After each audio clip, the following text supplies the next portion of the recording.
Olá! Nesta videoaula vou abordar mais a fundo um assunto muito importante do Logback, que é o Logger. Eu posso configurar vários loggers para a minha aplicação, e cada logger pode ter um ou mais appenders definidos e também um nível de saída, que pode ser um daqueles 5 que você já conhece. Vou mostrar também a respeito da hierarquia dos loggers, como que funciona essa questão hierárquica e o que isso possibilita para a gente na prática. Por que é interessante a gente usar a hierarquia dos loggers? Então, para começar, eu tenho aqui já um projeto preparado, onde a estrutura funciona da seguinte forma. Eu tenho um pacote P1 e um pacote P2. P1 tem a classe testlogger1.java e P2 tem a classe testlogger2. Tenho também o arquivo logback.xml, que configura o logback. Então vamos começar com o arquivo de configuração.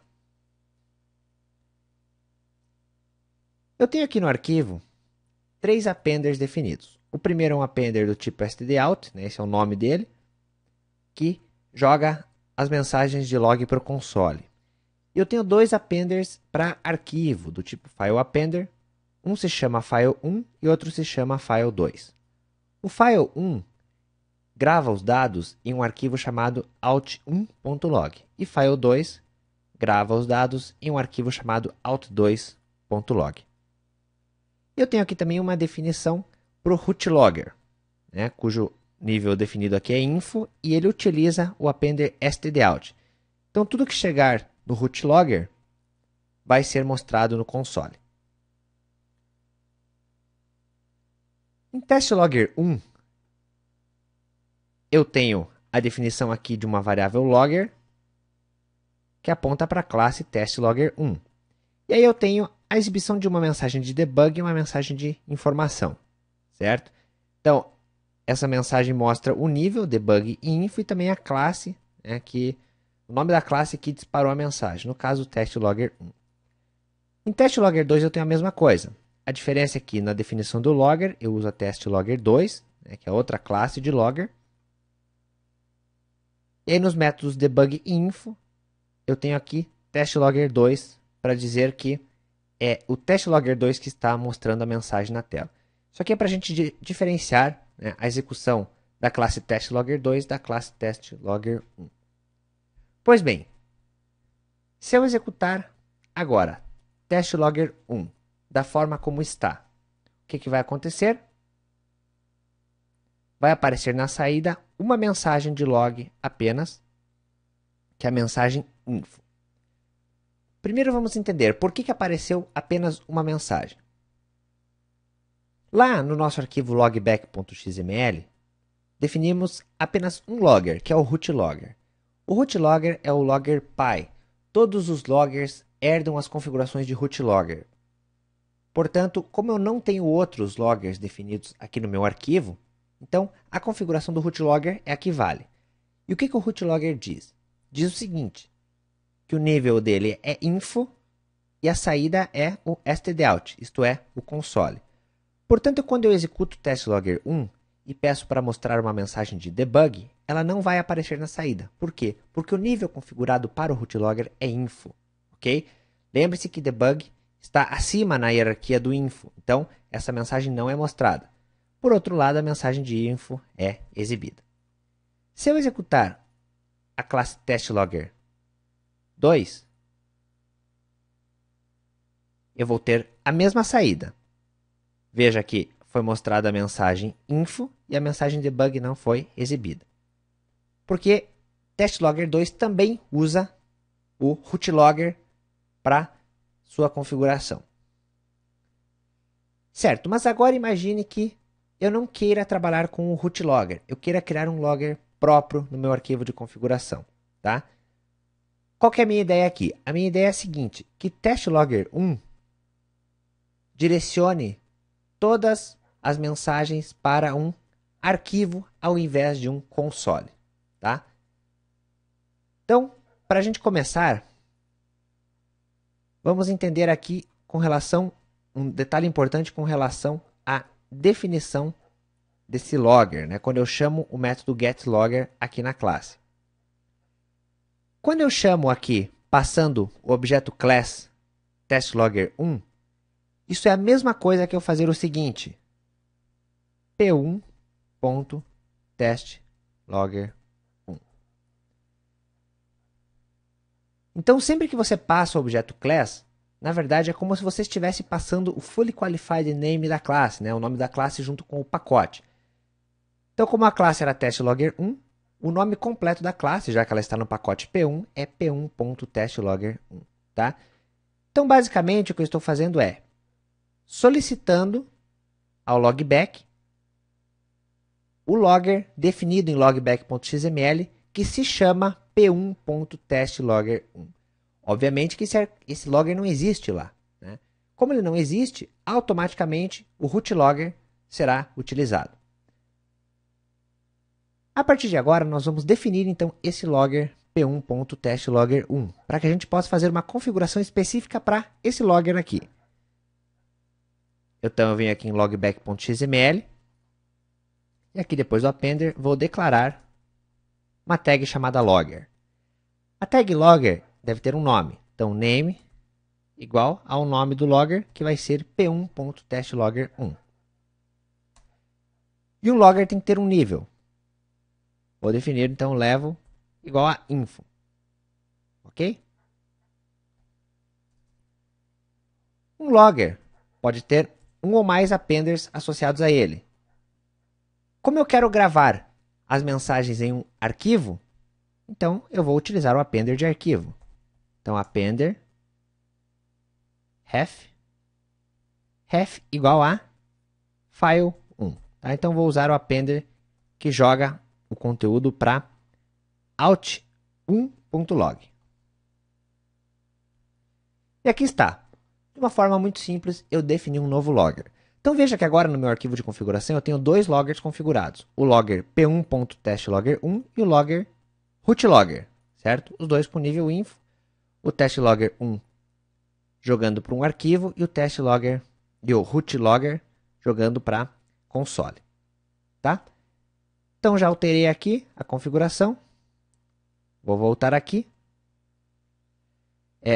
Como eu falei para você, utilizar essa string é a mesma coisa que utilizar o nome da classe. Então, eu vou voltar aqui do jeito que estava antes.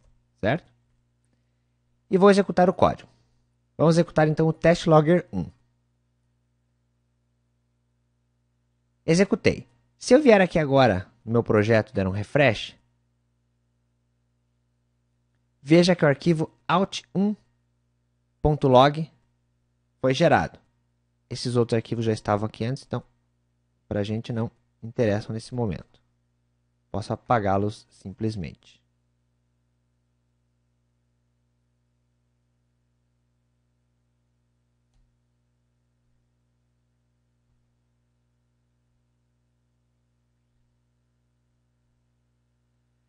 Vamos dar uma olhada em out1.log. Veja aqui, o conteúdo dele é a mensagem de informação de testlogger1. Então veja que apenas adicionando o logger p1.testlogger1 lá no arquivo XML, fez com que esse logger fosse utilizado pela classe testlogger1. Mas, se você percebeu atentamente, vai perceber uma coisa estranha que aconteceu aqui. Observe. Eu defini aqui no meu p1.testlogger1 que a saída era para o file1, né, para o arquivo out1.log. Só que quando eu executei esse código, veja que além de sair no arquivo, a mensagem saiu também no console. Por quê? Por um motivo muito simples. Por padrão, tudo que é definido no rootlogger é herdado pelos loggers filho dele, certo? E todos os loggers são filhos de rootlogger. Portanto, se p1.testlogger1 definiu file1 como appender, como p1.testlogger1 também é um filho de rootlogger, automaticamente ele vai herdar o appender de rootlogger, que é stdout. Portanto, p1.testlogger1 acaba tendo dois appenders ao invés de um só. O appender dele, que era file1, e o appender stdout que ele herdou de rootlogger. Certo, mas isso às vezes não é interessante, né? Às vezes você não quer que essa herança ocorra. Como que você faz para evitar que isso aconteça? Basta que você declare um atributo aqui na tag do logger, chamado additivity, com o valor false. Por padrão, additivity é true, que significa que deve haver herança nos appenders.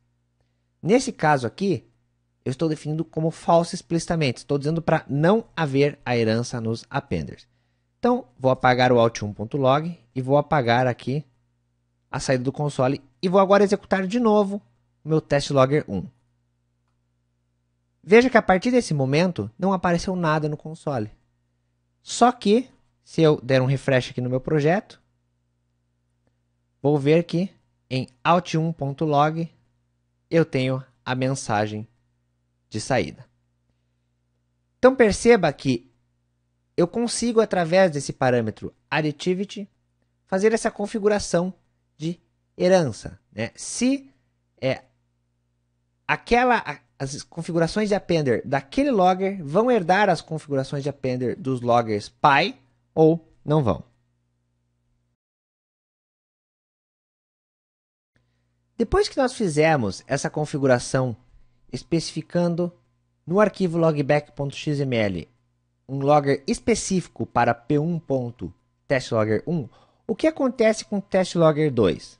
Né? Veja que testlogger2 usa um outro logger, que é o logger p2.testlogger2. Lembre-se que aqui você deve enxergar, né, isso aqui como se fosse o fully qualified name da classe em forma de uma string. Né?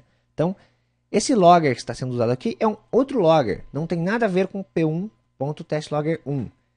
É o logger p2.testlogger2. Eu poderia vir no arquivo logback.xml, né, se eu quisesse ter um comportamento específico para esse logger, e definir aqui mais um logger, né, mais uma tag logger aqui, com o nome p2.testlogger2, definir um nível, propriedade de additivity e os appenders específicos para aquele logger, ok? Mas e se eu não fizer nada? O que vai acontecer? Vai acontecer o que estava acontecendo antes. Veja que se eu executar, eu vou ter a saída no console. Por quê? Porque no momento em que eu tento carregar o logger p2.testlogger2 e esse logger não é encontrado no arquivo de configurações, o que acontece? Automaticamente o rootlogger é carregado. Né? Então, são as configurações dele que valem. E as configurações dele definem que a saída é o console. Então, perceba que eu já tenho agora, na minha aplicação, duas classes, né? E os logs, as mensagens de logs geradas por essas duas classes têm destinos diferentes. Enquanto uma vai para um arquivo, outra vai para o console. Aí você já começa a perceber a importância de você poder definir vários loggers na sua aplicação. Justamente para você definir destinos diferentes para as mensagens, configurações de níveis diferentes e assim por diante. Como você já sabe, os loggers trabalham de forma hierárquica. Vou mostrar como isso funciona agora em termos de configuração e por que isso é interessante na prática. Então, observe o seguinte. Aqui, no arquivo logback.xml, eu defini o logger p1.testlogger1. Veja que este logger é um logger de 2 níveis. Como que eu sei isso? Porque o ponto denota nível, certo? Então, significa que eu tenho, num primeiro nível, P1 e num outro nível, testlogger1, certo? O que isso me permite fazer? O seguinte, suponha que ao invés de definir um logger cujo nome é p1.testlogger1, eu definisse apenas P1. Posso fazer isso? Posso, sem problema nenhum. Se eu executar testlogger1, perceba que no console eu não tenho nada, mas no arquivo out1.log a mensagem está lá. Então veja que continuou funcionando da mesma forma. Vamos tentar entender o que acontece quando definimos um logger desta forma? Bom, aqui em TestLogger 1 na classe, eu obtenho o logger chamado, lembre-se sempre do Fully Qualified Name, p1.testlogger1. A minha pergunta é, este logger existe no arquivo de configuração? Não existe. Quando um logger não existe, você já sabe que sempre o logback vai tentar procurar um logger, então, um nível acima. Qual é o nível acima de p1.testlogger1? O nível acima é p1. E p1 existe, porque eu acabei de definir aqui. Portanto, este será o logger utilizado lá em testlogger1, quando eu executar a minha aplicação. Se p1 não existisse, ele buscaria no rootlogger, que seria o nível ainda acima, ok? Então, o rootlogger é sempre o último nível. O que isso possibilita? Qual que é a vantagem disso? A vantagem é a seguinte, eu posso definir um nome de logger que corresponda a um pacote da minha aplicação e todas as classes que estiverem dentro desse pacote utilizarão essa configuração de logger, certo? O interesse disso é o seguinte, imagine que você está fazendo um sistema grande, um sistema multicamadas, ok? Onde você tem lá classes, por exemplo, de acesso a dados, que nós podemos chamar de DAO, né? Normalmente é assim que a gente chama as classes de acesso a dados. E também você tem classes de negócio, por exemplo, classes que estão em um pacote business. Então você tem na sua aplicação o pacote business e o pacote DAO. Você poderia vir aqui e definir, por exemplo, um logger cujo nome é DAO e definir a saída para o file 1. E poderia ter também um outro logger cujo nome, por exemplo, é business, que direcionaria você, né, as mensagens de log que você solicitasse para serem geradas, direcionaria elas para o arquivo, para o appender file 2, que seria o arquivo out2.log, certo? Então perceba que aqui eu não estou dizendo, não estou definindo um logger diretamente para uma classe, e sim para um pacote, né? Toda vez que eu tiver, por exemplo, uma classe dentro da minha aplicação e eu usar um logger baseado no nome da classe, como o logger da classe não vai existir, ele vai procurar no nível anterior, que é o pacote. O pacote vai ser DAO. E nesse caso, então, DAO será o logger utilizado. Se eu criar classes no pacote business da minha aplicação, eu vou ter todas essas classes usando o mesmo logger, chamado business. Então veja que toda vez que eu gerar mensagens de log de DAO, eu vou direcionar para um arquivo. E mensagens de log de business vai para outro arquivo. Isso facilita bastante, né? Porque aí você tem arquivos separados para duas partes diferentes do seu sistema. Você consegue fazer essa divisão nas mensagens e fica até mais fácil de você investigar possíveis erros ou até ver mensagens informativas e o que mais você quiser. Então, isso é interessante com relação à hierarquia dos loggers. Sempre que você tem um ponto, você está denotando um nível a mais no seu logger. E automaticamente, quando você solicitar um logger lá no seu código, através do método getLogger, o logback vai tentar procurar um logger naquela hierarquia. O primeiro que ele achar será o logger que será utilizado.